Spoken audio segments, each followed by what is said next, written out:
Welcome to the Inspiration Cafe. We're speaking with Mark Theis, Divisional Director, North American Sales, Starwood Hotels and Resorts. Mark, welcome. Thanks, Bill. Thanks nice for to be joining here. us. I guess the best way is to start at the top, at a macro level. How does 2013 look to you from Starwood's perspective? Great, yeah, 2013 is looking really strong. We're feeling optimistic as the signs are showing that the momentum's starting to get stronger and stronger. We had a solid 2012 performance. Demand remains to be stabilizing. Occupancy continues to beat some targeted numbers. And I think as we progress into the new year, we're going to slowly see rate, get to the levels that they should be back at. I know everybody took a hit for a period of time, so. Certainly, yeah, pre-2008 days. Are you as bullish, and we want to talk, because we want to date this to this year, but as you look at the longer future, are you equally bullish on meetings and events and the organized activities as you are? Absolutely. I mean, Starwood's makeup is really comprised of all three segments. The leisure traveler, the business traveler, and certainly the meeting and convention group attendee. And depending on all of our products within our 9 brands, this is a critical element to the foundation of our business. I think a lot of association, maybe corporate meetings, certainly associations would say they're getting confirmation later from their attendees, and as a result, you're getting bid later in the process, or less lead time. Is that true from your perspective? Definitely. We're continuing to see that. I like to think that that's starting to taper off some, but certainly in 2012 we saw the booking window being extremely short, and that their decision patterns were even shorter. But I think now that there's likely a stronger confidence factor that might open up a little bit, and that span of the process will maybe widen. And what happens from your perspective? Because a planner actually hurts him or herself by giving you a short booking window, but what are the penalties for that?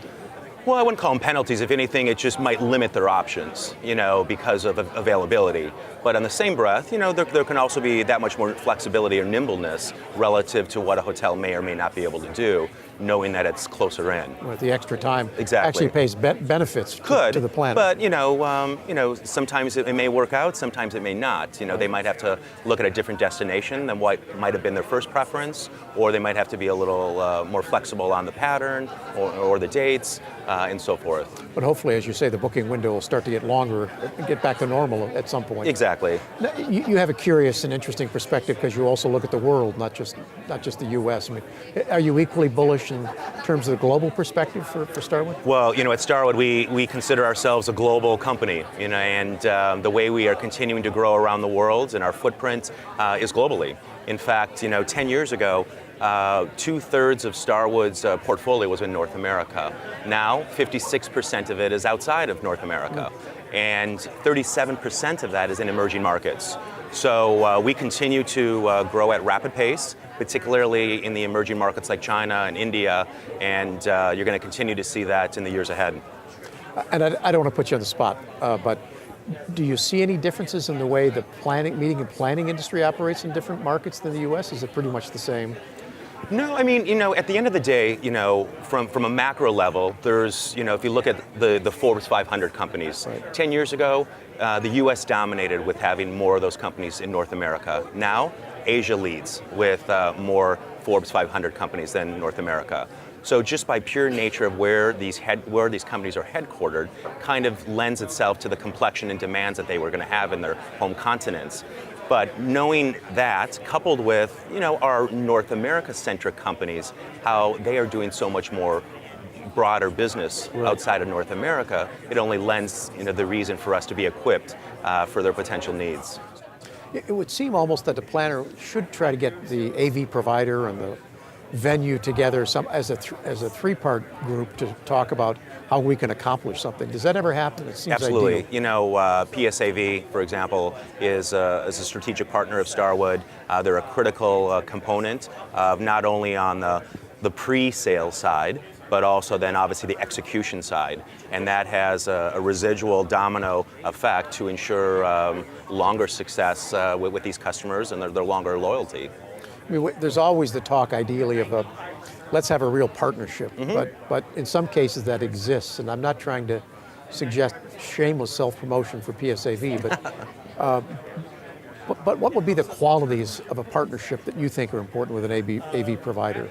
It's the qualities are allow them to be, on their core competencies. They are the experts in that space, and we rely on them to be, the envy and to set the bar, which I'm confident that they do. They provide our customers with exceptional service, exceptional product, and an overall experience that then becomes a part of Starwood's total takeaway. Right. So you exchange brand equity in that case. Absolutely. One of the questions I've asked no one, it just occurred to me, is the relationship that your properties have with the local convention and tourism bureau. I don't know much about that. Is that an ongoing kind of relationship you propagate, or how does that all work? Yeah, absolutely. Every CVB, every city has a convention and visitors bureau, who are really the advocates to promote the destination for meetings, conventions, as well as leisure travel.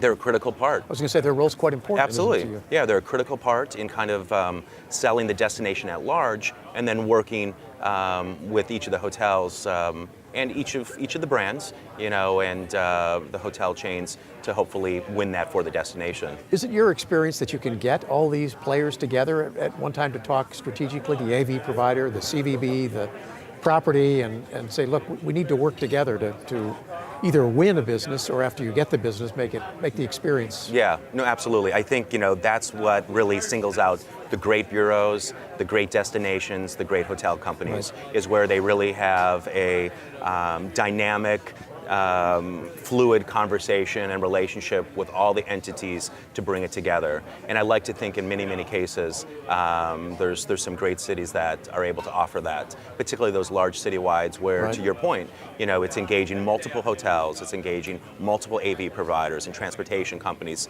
and it requires a communication and collaboration that's going to enable that customer success and total experience when they depart. To some degree, if the destination wins, everybody wins. Absolutely. And then hopefully we get him back.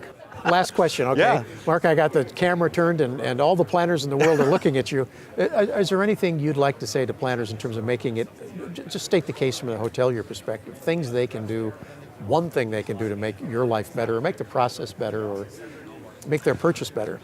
Well, thankfully at Starwood, we take, great pride that we feel we've got amazing relationships with our customer base. At the end of the day, Starwood is a sales organization, and customers come first. That comes from our CEO down, and everyone is centered around making sure that we're there for the client and our customers.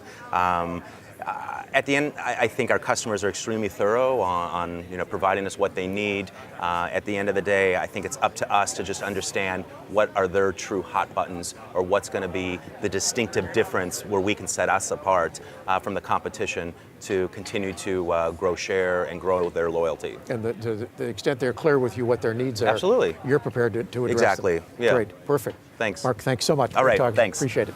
You've been visiting the Inspiration Cafe, talking to Mark Theis. Please revisit it whenever you can.